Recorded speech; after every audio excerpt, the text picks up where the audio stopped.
17 जून 2017 को साबरमती आश्रम के 100 साल पूरे हुए। वो सादगी का प्रतीक है आश्रम। इसी मौके पर प्रधानमंत्री गुरुवार को अहमदाबाद में थे। वहां उन्होंने गांधी और विनोबा की अलग व्याख्या भी की, लेकिन राजकोट जाते ही गांधी की सादगी अहमदाबाद में छूट गई। रोड शो सिर्फ शहर का अभिवादन लेना ही नहीं बल्कि राजनीति का भी हिस्सा होता जा रहा है। सूरत के बाद राजकोट को जिस तरह से भव्य तरीके से सजाया गया है, किसी को यह सवाल करना चाहिए कि क्या अब राजनीति इतनी भव्य और महंगी हो जाया करेगी?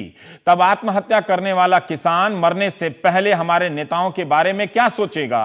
पहले रैली के मैदान को सेट में बदला गया, अब सूरत के बाद राजकोट को देखकर लग रहा है कि पूरे शहर को ही सीरियल की तरह रैली के सेट में बदलने की तैयारी है। जरूर राजकोट के लोग काफी प्रसन्न हैं कि उनका शहर दिवाली की तरह सजा हुआ लग रहा है, मगर सवाल उनसे भी है कि क्या उन्हें नहीं जानना चाहिए कि अलग अलग एजेंसियों ने और लोगों ने क्यों अपनी तरफ से सजावट पर इतना खर्च किया? कोई कह रहा है 20 करोड़ रुपए इस रोड शो पे खर्च हुए, कोई कह रहा है 70 करोड़। जो स्केल है उसे देखकर हैरान ही नहीं, डरना भी चाहिए कि हमारी राजनीति हमसे क्या वसूल रही है। कम से कम प्रधानमंत्री को, ठीक है कि उनकी तरफ से यह सजावट नहीं हुई, राज्य सरकार की एजेंसियों की तरफ से सजावट हुई। ऐसे कार्यक्रमों में जाने से पहले एक बार सोचना चाहिए कि थोड़ी देर पहले वो सादगी की वकालत कर रहे थे, थोड़ी देर बाद वो इसी दूसरी तरह की भव्यता का हिस्सा हो रहे हैं। क्या यह अंतर्विरोध नहीं है? नर्मदा नदी का पानी पाइपलाइन के जरिए राजकोट के आजी डैम में प्रधानमंत्री नरेंद्र मोदी ने इस सोनी योजना का शुभारंभ किया। राज्य सरकार का दावा है कि इस योजना से राजकोट अब प्यासा नहीं रहेगा। इस उद्घाटन से पहले आजी डैम को कुछ ऐसे दुल्हन की तरह सजाया गया। और सिर्फ डैम ही नहीं, प्रधानमंत्री मोदी के राजकोट दौरे के लिए पूरे शहर को रंग बिरंगी रोशनी से नहला दिया गया। और इस चकाचौंध के बीच मोदी का 9 किलोमीटर लंबा रोड शो हुआ। पहले कभी ऐसा कार्यक्रम राजकोट या सौराष्ट्र में नहीं हुआ है। हमने सरकार के अलग अलग प्रोजेक्ट है, सेंट्रल और स्टेट के, उसके 40 सर्कल थीम बेस्ड बनाया है। लेसर शो हो रहा है 3-4 जगह, 3D शो हो रहा है। ऐसे अद्भुत नजारा, लाइट एंड साउंड शो हो रहा है। राजकोट की ये चकाचौंध नवरात्रि के दिनों की याद दिला रही है। लोग अपने फोन और अपने कैमरों में ये नजारे कैद कर रहे हैं। मोदी के शो के लिए दरअसल कोई कमी नहीं छोड़ी गई। खूब रिहर्सल हुए, जगह जगह गीत संगीत से गूंजती रहीं। सभी मेंबर हमारा खेस, टोपी और टी शर्ट पहन के उसका स्वागत करेंगे। साथ में म्यूजिकल पार्टी देशभक्ति गीत का भी साथ में हमने आयोजन किया है। तो हमको गौरव है कि वडाप्रधान इतना गुजरात वाला है और गुजराती है। राजकोट का ये नजारा पिछले 4 दिनों से बना हुआ है। देर रात तक लोग इसका लुत्फ ले रहे हैं, लेकिन इस सब में एक राजनीतिक एजेंडा भी साफ दिख रहा है।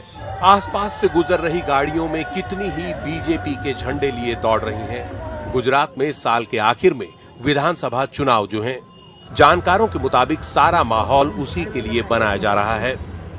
मोदी जी आने वाले 4 महीने पहले से ही दिवाली आ गई है। यहाँ बीजेपी की राजनीति की लाइन के मुताबिक वीर रस की कविताएं भी चल रही हैं, तो बॉलीवुड के हिट गाने भी।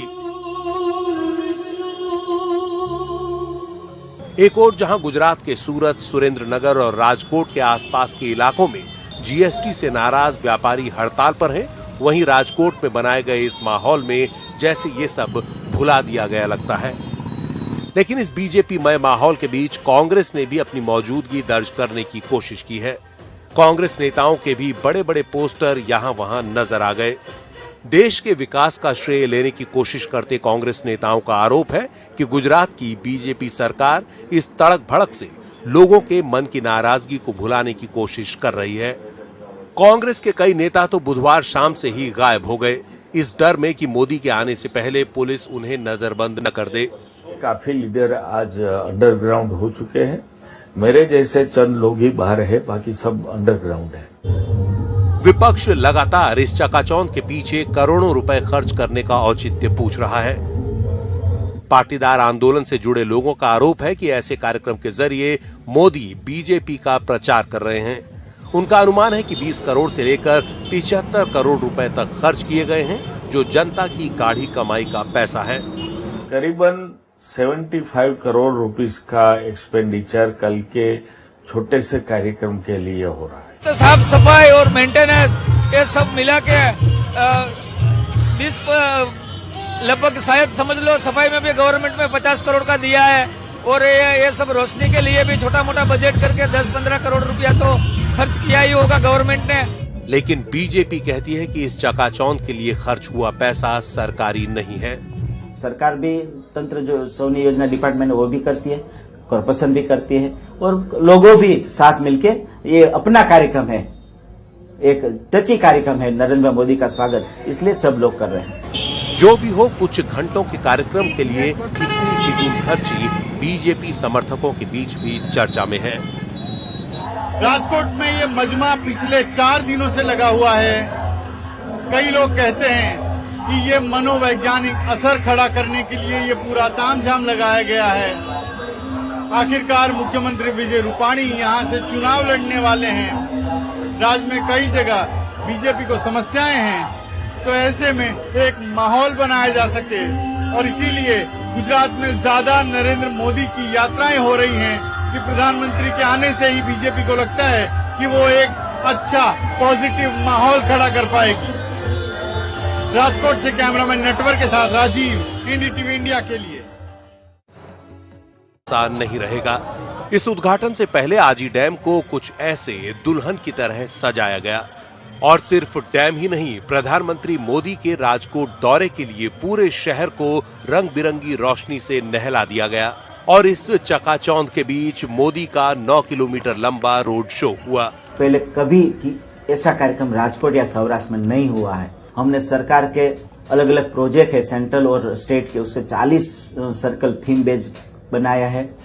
लेसर शो हो रहा है 3-4 जगह, 3D शो हो रहा है, ऐसे अद्भुत नजारा, लाइट एंड साउंड शो हो रहा है। राजकोट की ये चकाचौंध नवरात्रि के दिनों की याद दिला रही है।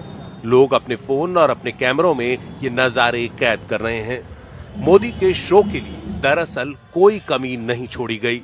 खूब रिहर्सल हुए, जगह जगह गीत संगीत से गूंजती रही। सजा हुआ लग रहा है, मगर सवाल उनसे भी है कि क्या उन्हें नहीं जानना चाहिए कि अलग अलग एजेंसियों ने और लोगों ने क्यों अपनी तरफ से सजावट पर इतना खर्च किया।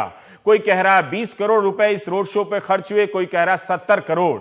जो स्केल है उसे देखकर हैरान ही नहीं, डरना भी चाहिए कि हमारी राजनीति हमसे क्या वसूल रही है। कम से कम प्रधानमंत्री को ठीक है कि उनकी तरफ से यह सजावट नहीं हुई, राज्य सरकार की एजेंसियों की तरफ से सजावट हुई। ऐसे कार्यक्रमों में जाने से पहले एक बार सोचना चाहिए कि थोड़ी देर पहले वो सादगी की वकालत कर रहे थे, थोड़ी देर बाद वो इसी दूसरी तरह की भव्यता का हिस्सा हो रहे हैं। क्या यह अंतर्विरोध नहीं है? नर्मदा नदी का पानी पाइपलाइन के जरिए राजकोट के आजी डैम में प्रधानमंत्री नरेंद्र मोदी ने इस सोनी योजना का शुभारंभ किया। राज्य सरकार का दावा है कि इस योजना से राजकोट अब प्यास। एक और जहां गुजरात के सूरत, सुरेंद्रनगर और राजकोट के आसपास के इलाकों में जीएसटी से नाराज व्यापारी हड़ताल पर हैं, वहीं राजकोट में बनाए गए इस माहौल में जैसे ये सब भुला दिया गया लगता है। लेकिन इस बीजेपी मय माहौल के बीच कांग्रेस ने भी अपनी मौजूदगी दर्ज करने की कोशिश की है। कांग्रेस नेताओं के भी बड़े बड़े पोस्टर यहां वहां नजर आ गए।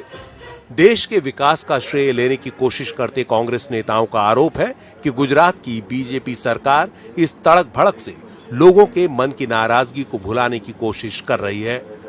कांग्रेस के कई नेता तो बुधवार शाम से ही गायब हो गए, इस डर में कि मोदी के आने से पहले पुलिस उन्हें नजरबंद न कर दे। काफी लीडर आज अंडरग्राउंड हो चुके हैं। मेरे जैसे चंद लोग ही बाहर है, बाकी सब अंडरग्राउंड है। विपक्ष लगातार इस चकाचौंध के पीछे।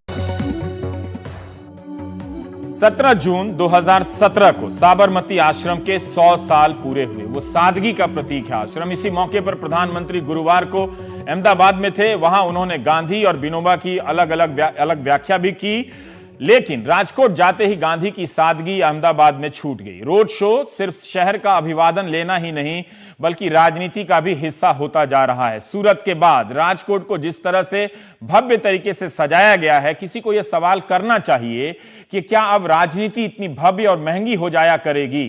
तब आत्महत्या करने वाला किसान मरने से पहले हमारे नेताओं के बारे में क्या सोचेगा?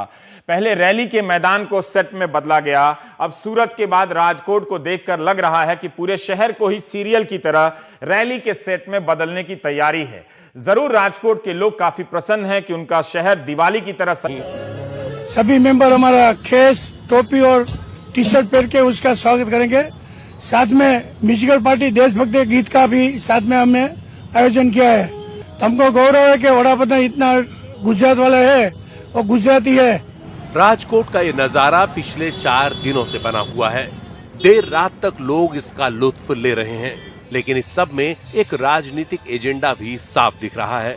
आसपास से गुजर रही गाड़ियों में कितनी ही बीजेपी के झंडे लिए दौड़ रही हैं। गुजरात में साल के आखिर में विधानसभा चुनाव जो हैं, जानकारों के मुताबिक सारा माहौल उसी के लिए बनाया जा रहा है। मोदी जी आने वाले 4 महीने पहले से ही दिवाली आ गई है। यहाँ बीजेपी की राजनीति की लाइन के मुताबिक वीर रस की कविताएं भी चल रही हैं, तो बॉलीवुड के हिट गाने भी।